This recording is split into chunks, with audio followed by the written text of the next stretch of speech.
আসসালামু আলাইকুম। সবাই কেমন আছেন? আশা করি ভালো আছেন।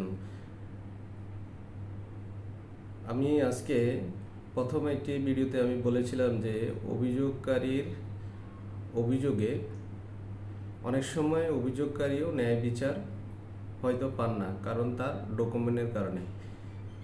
এই বিষয়টা নিয়ে আর একটু বিস্তারিত আজকে আলোচনা করি।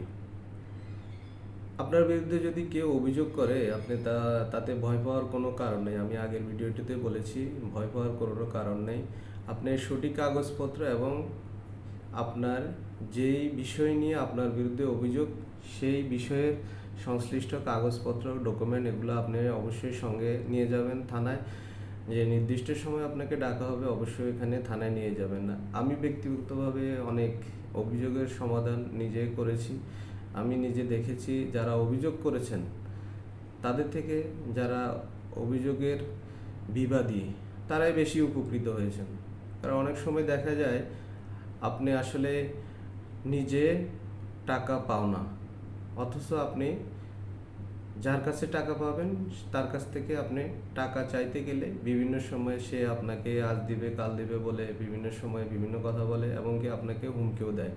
হয়তো আপনি তার মুখ খাতির অথবা তার পূর্ব পরিচিত আপনার বন্ধু বান্ধবের কারণে দেখা গেল আপনি তার বিরুদ্ধে কোনো অভিযোগ করেন নাই, কিন্তু হঠাৎ করে এমন একটা ঘটনার কারণে, তার সাথে খারাপ ব্যবহারের কারণে সে আপনার বিরুদ্ধে একটা অভিযোগ করে বসলো।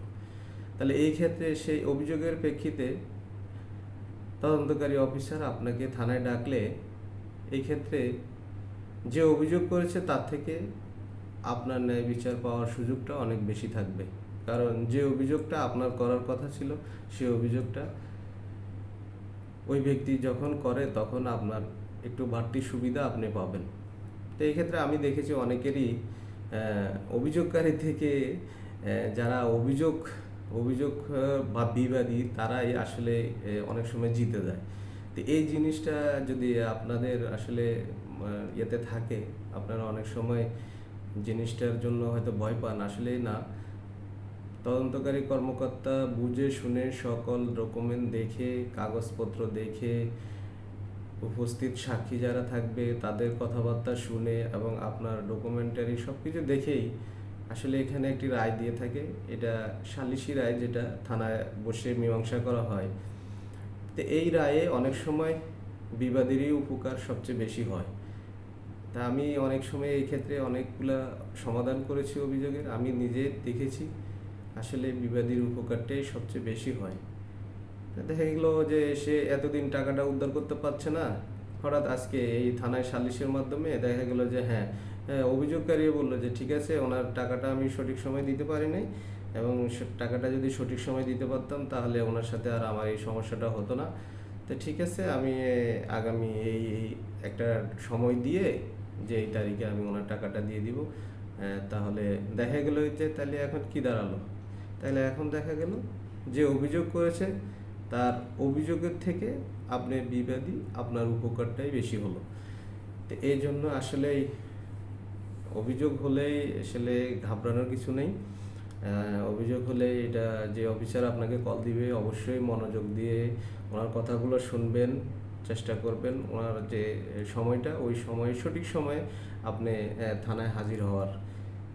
তাহলে আপনি আপনার ন্যায় বিচার পেতে পারেন।